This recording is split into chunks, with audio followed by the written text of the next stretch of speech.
On one side, we keep hearing about layoffs, particularly with the well known companies, since I would say post COVID. That is right from it started off the 2023 onwards slowly, and 24 and 25. There has been layoff across everywhere across the globe. You name the country, you have layoffs happening, particularly with well known companies.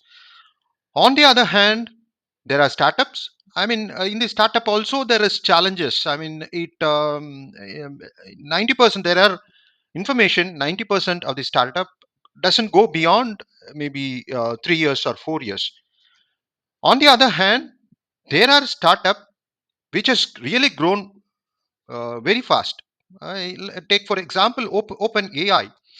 Open AI is fairly unknown till 2023, but now the industry, that is particularly the generative everything, if you say IT, everything revolves around the concept of generative AI.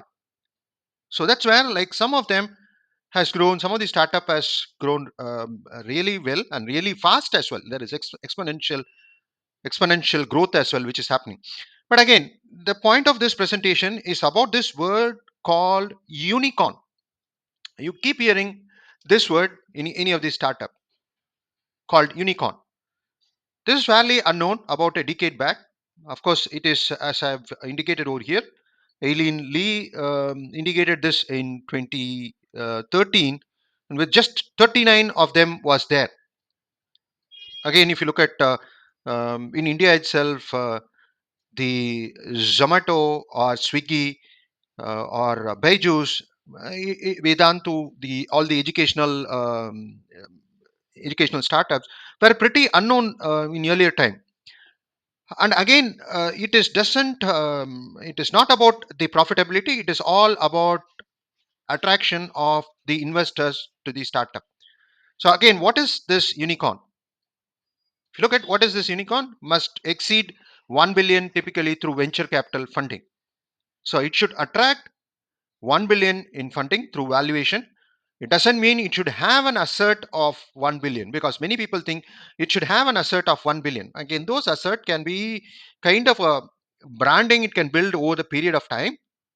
I can give you an example like when Swiggy or Zomato started in around 20 after 2010, nobody knew about it, but they presented the concept and it gained traction from the venture capital funding, because they thought everybody will start depending on the product or the concept provided by Swiggy or Zomato. Now, every city in India, big cities, tier one cities, there is Swiggy, Zomato. Even small companies are depending on them. So they have exceeded the valuation of 1 billion. That means it has attracted the venture capital funding. It doesn't mean it has to be profitable.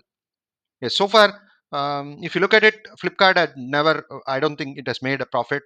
So there are companies which is not making a profit, but valuation has exceeded that. So that's where it all means the unicorn, by all means, it must exceed 1 billion in valuation. So that is point number one. Often distracts industry in new tech or business model. Swiggy, yes, a new business model. Nobody thought about it. Earlier times, yeah, people used to go to the restaurant. I mean, somebody from their own family members has to go and get the parcel, but these days a third party has come in. So it has actually destructed a kind of the model. Now you can get the food from through a third party person. That's what a Swiggy or Zomato does. So there is an innovation in that one. And yes, you can if you look at it, the other one could be the open AI.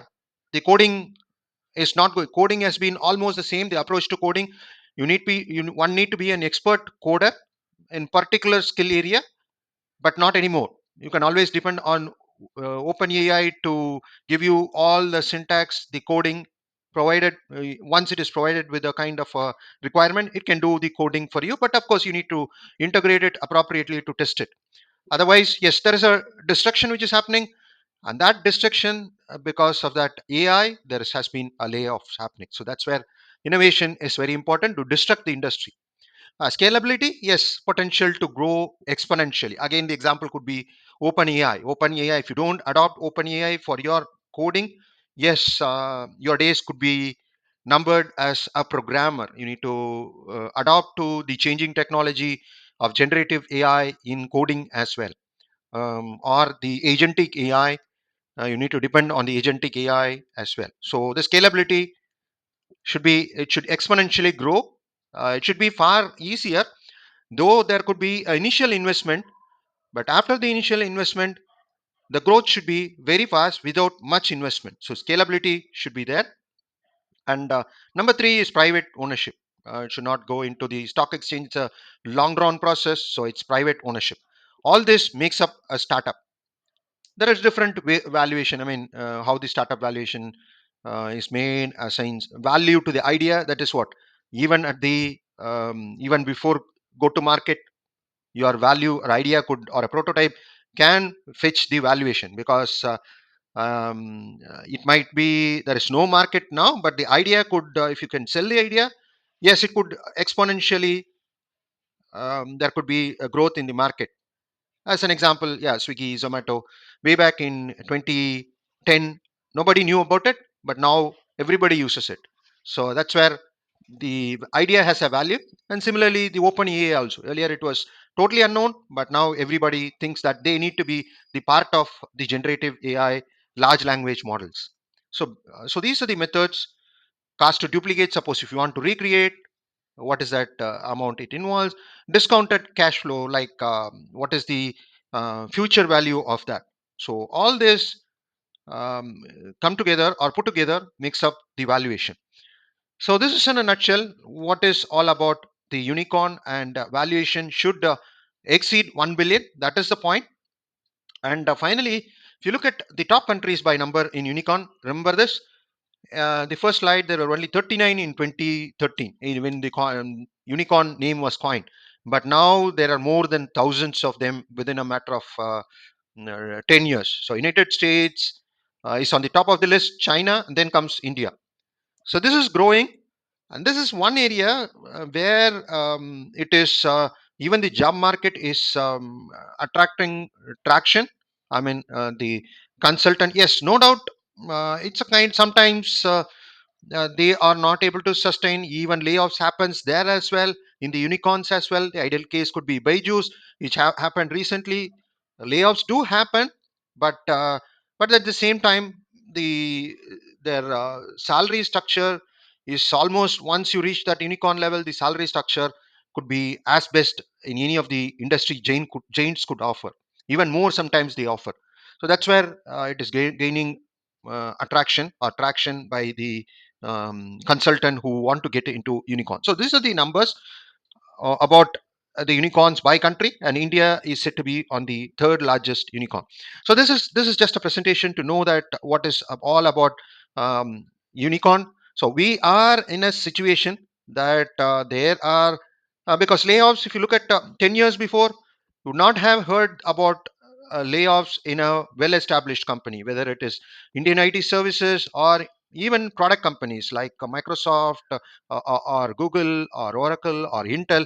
You never heard about layoffs prior 2010. Of course, there was layoff early, the web days, when 1999 onwards, but otherwise layoffs was unheard. But now, while we hear about layoffs, the other thing which is gaining traction and attraction towards recruitment is unicorn. So have a watch on the unicorns as well. This could give you an opportunity for you to get into the unicorns and then establish yourself and grow up in the career. Thanks and cheers.